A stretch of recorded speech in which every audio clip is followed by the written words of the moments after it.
In today's video, I'm going to teach you how to arpeggiate in Soundtrap.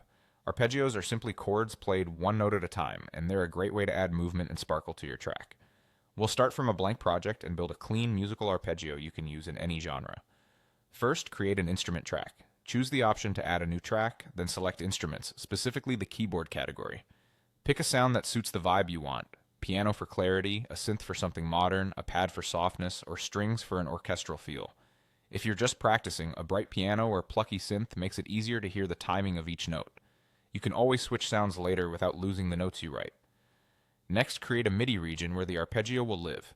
Click the Add Pattern button to drop in a region and open the piano roll so you can see the grid and note lanes. This editor is where you'll place and shape every note. If the grid looks crowded, zoom in a bit so your note lengths are easy to manage.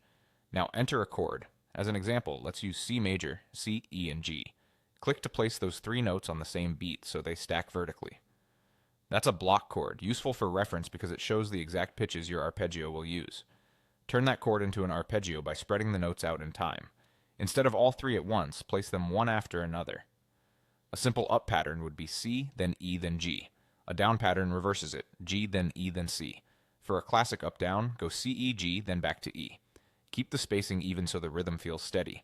You can repeat that sequence to fill the bar or the entire region depending on how long you want it to run. Finally, set the note lengths. For a steady groove, try 8th notes for a relaxed pulse, or 16th notes for something more energetic. Shorter notes give a bouncier feel. Slightly longer notes create a smoother, connected line. Adjust the ends of the notes in the piano roll so they don't overlap too much, especially with synths that have long tails.